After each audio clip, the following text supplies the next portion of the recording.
if you have a goal in your head, you're always gonna go towards that. If you have dreams, then you will always achieve them if you work hard enough, of course, and if you truly believe in them.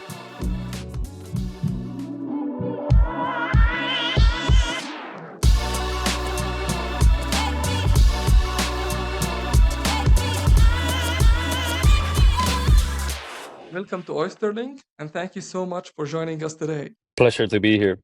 Before we start, I would like to ask you to introduce yourself and tell us a little bit about your career path. I'm Juan Fortunato.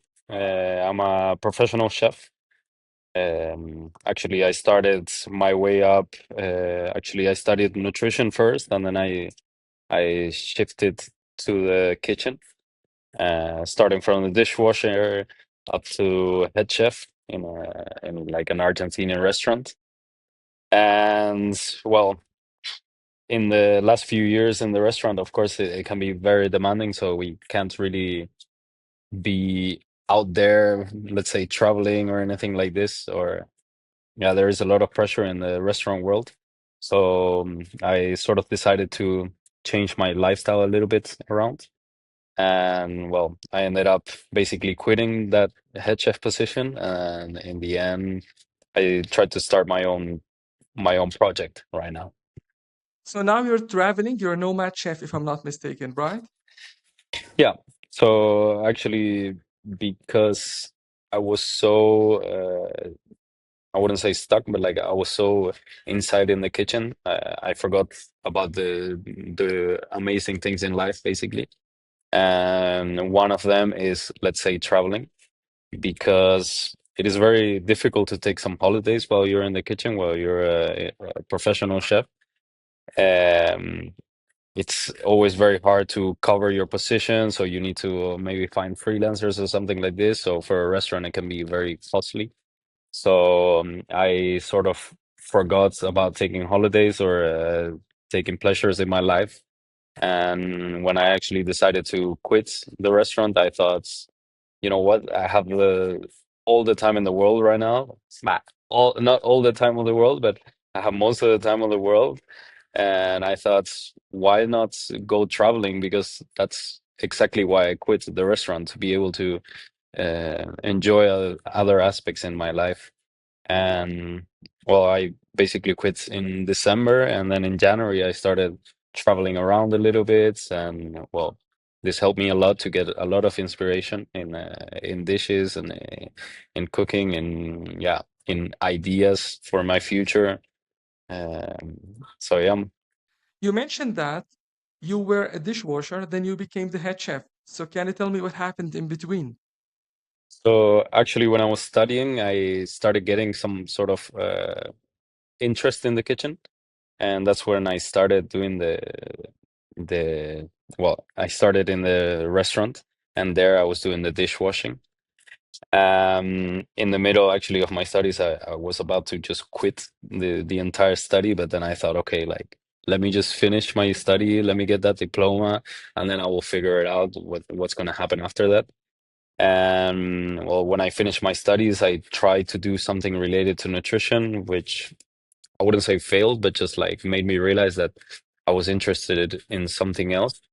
And that's when I actually went in full time in the kitchen. And well, I was working in a pub in the middle of Amsterdam, and I was yeah, just doing the dishes, and I would finish the dishes as quick as possible to like jump in the kitchen and actually help out the chefs and whatnot. And well, they really saw my drive, and of course it is a pub, and like nobody expects any dishwasher to do anything, but I was really like wanting to keep getting out of that. And eventually I just jumped out of the dishwashing and I started helping in the kitchen. And then after that I said, you know what, like let me find something else, let me progress in my career, because this is exactly what I want to do.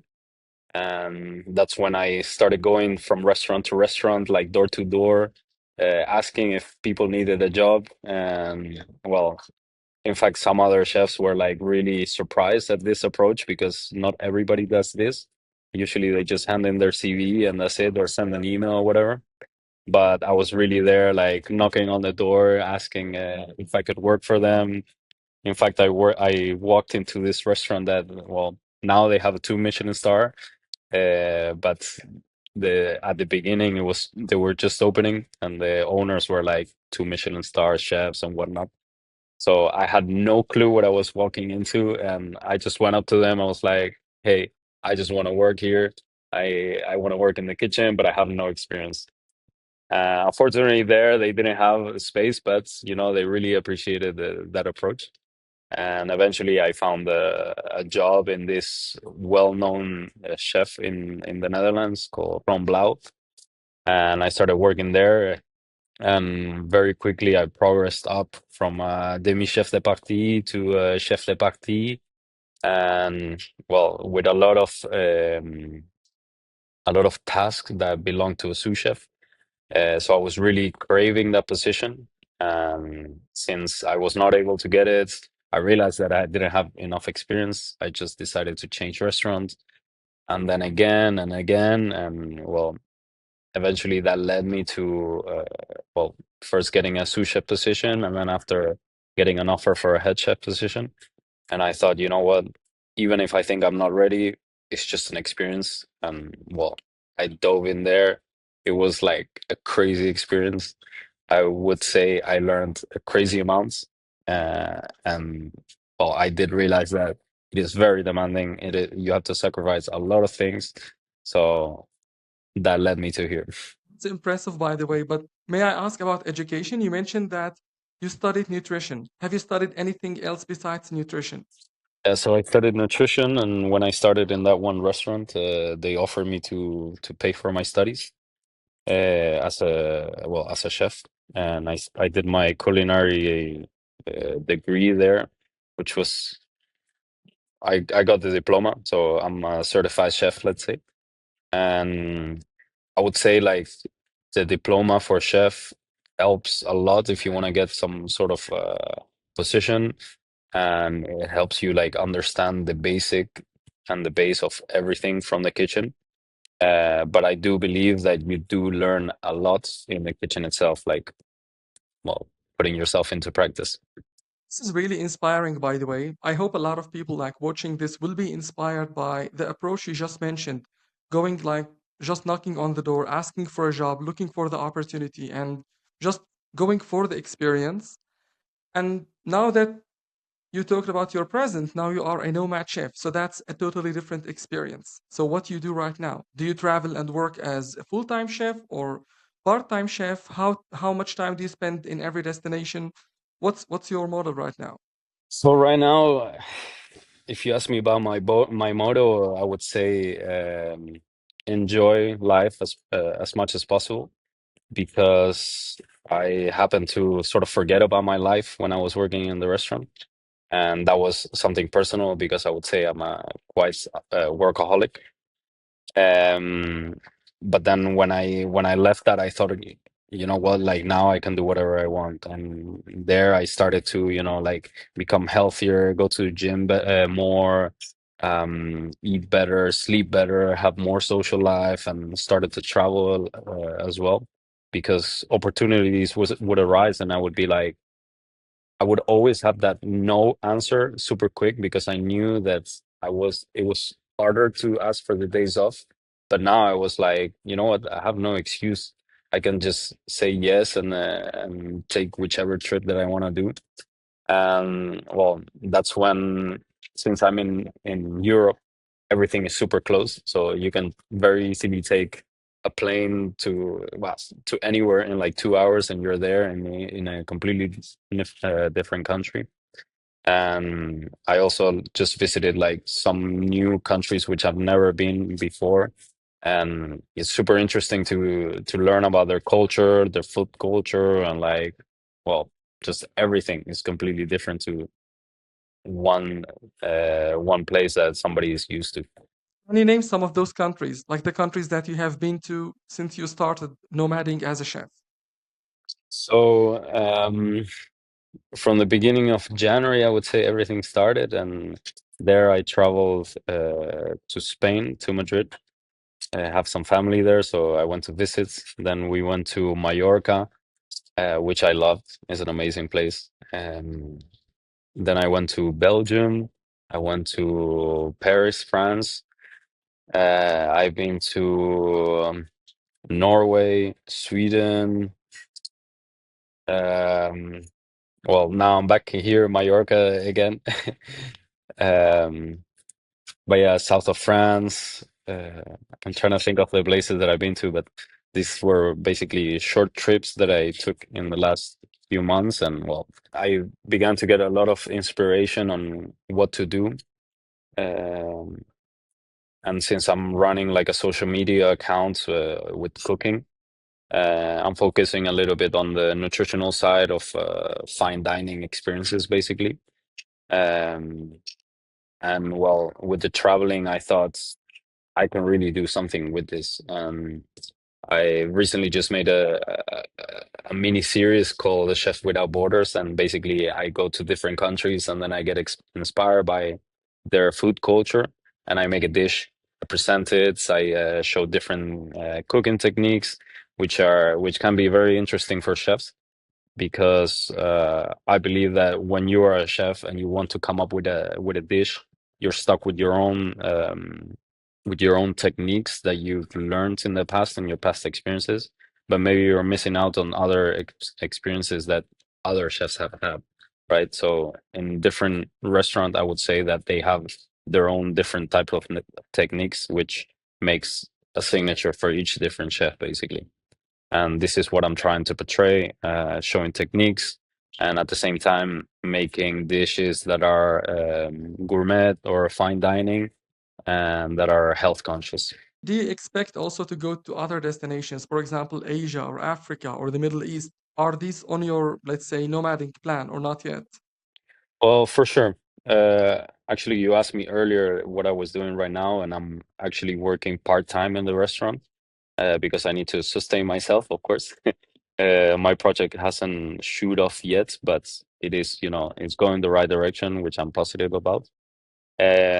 So considering that the fact that I'm doing part-time, I can only take a few days out of the country, and those are the times where I choose like sh closer destinations, basically. But I am definitely very interested in the cuisine in Asia, which I think there is like thousands of combinations of flavor combinations. In fact, I did work in a Chinese fusion restaurant, and there you learn so much about the flavors because there's things that nobody thinks of, and I feel like in Europe is quite, let's say more basic or traditional, and in let's say China, it is quite traditional, but they have so many different types of flavor combinations that is crazy. But yeah, definitely, I'm super open to any type of cuisine. I would love to, um, travel a little bit more. I'm also right now I'm thinking of the next places where I want to go, and well, hopefully create some content or get some more inspiration and see what I can get out of there. And of course, uh, I'm doing this because I enjoy it. But if this turns into something, more than just a social media thing, it could be amazing. If it's something that I can make a living out of it, then that would be amazing. So right now you have Chef Without Borders. This is your first show. And I also saw there was another show, it's Broke But Bougie, if I'm not mistaken. Yeah. Can you tell me about the concept for the second one? Broke But Bougie is a concept, actually, is a collaboration with another guy, another friend of mine. Shout out to Fernie Chefing. He actually had the idea to do a collaboration together, and he approached me, and we came up with this idea called Broke But Bougie, which is quite self-explanatory, but for those that do not understand, is a concept where we make a fine dining experience under a budget. And of course, I add my twist to it, where it's the health conscious side. So we came up with four different dishes that are very refined dishes, and well, this actually shoot off quite a lot. Like we got a lot of views in one of the videos, and that just like helped us out a lot. And And in the end of that whole filming process, we decided to do a fine dining experience for a close group. Of course, the first dinner was with some friends, some close friends. And well, we made them do a little bit sort of activity of like for them to guess what kind of like how much each dish was and whatnot, and if they would pay for it and if they liked it and these kind of things. And thanks to this, well, since it did so great, we right away we said, look, like Fernie, let's do a second season. He came up with it, and then I said, yeah, let's do it. You know, like this is amazing. And well, now we filmed the second season, and we're about to release it now. Well, in September, so it's uh, it's basically ready. We just need to post it, and that's it. Do you think that traveling as a chef and building your social media presence could become a sustainable source of income? I think it is possible because you also have a lot of people that are basically living off this. Um, I'm not sure where this social media account is gonna take me, but I do enjoy to share my knowledge to the rest of the people, and it's something that has no restrictions at all because nobody's telling me what they're expecting and what kind of dish they want me to cook or whatever. It's more that I'm saying, okay, today I'm just gonna cook this, I'm gonna post it, and hopefully people enjoy it. And well, I believe that's also something that people appreciate more when they see something that is more genuine and it's not made for somebody else. Um, I think when you make something that's coming from inside, then that's a bit more entertaining, and people can maybe connect a bit more to it. Um, and I mean, I would love it to shoot off. I would love it to be able to live off this. I think uh, there's a lot of brands that can approach us and offer us to do collaboration, and which means like a way to monetize it. But I mean, for now, I'm mostly figuring out exactly which path I want to take. Slowly, like since the beginning of this project, things completely changed. And now I'm focusing myself more onto the chef side of things because the type of dishes that I present are quite complex. It's not something that somebody at home would regularly do, but yeah, I mean that's majority of my audience right now, where it's mainly chefs, basically.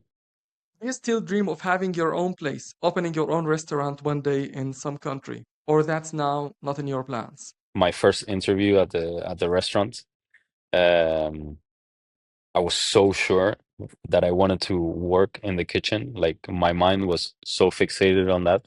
And even on my first interview, they asked me, how do you see yourself in the future? Like, how do you see yourself in 5 years? And I said to them, look, I want to have a restaurant, like, and I knew exactly what I wanted in the restaurant. I wanted like live music with like jazz music, something with like a little bit more dimmed lights and maybe a bar where people could come in, have a whiskey and more like refined kind of dishes. And that was so clear in my head. Well, of course, little did I know that, you know, you have to sacrifice so much for it that, well, as I progressed along my career, I started to realize that, you know, maybe at this moment I wasn't ready for it. And I don't know, I believe that it's there's such a high sacrifice that I am not ready right now to have this. But it is still in the back of my head where I would be thinking, maybe if this project shoots off, then eventually I could have a brand where that would allow me to open a restaurant, and I could say, you know what, I'll open my JMF restaurant or whatever I want to call it, and well, maybe that dream can come true eventually. But what I am sure is that I do not want to be in the weekends all night in there. Um, but I would say that maybe I would have I would be more a restaurant owner rather than an employee of the restaurant. Thanks for this inspirational story, for sharing that with us, with Oysterlink's audience. I know a lot of the people following this are from this industry. They might be considering joining this industry or they are already in their career path. So, hearing the story of someone who started as a dishwasher, then went all the way to become the head chef and studying, getting a degree, then becoming a nomad, then starting your own shows on social media, that's impressive. And I hope that one day all of those will just build the image that you want for yourself to have your own restaurant and still be able to travel all the time and achieve this, let's say, dream of traveling and working as a chef. I think if you have a goal in your head, you're always going to go towards that. So as long as you have something more clear, then you will always go the right path, I guess. If you have dreams, then you will always um achieve them if you work hard enough, of course, and if you truly believe in them.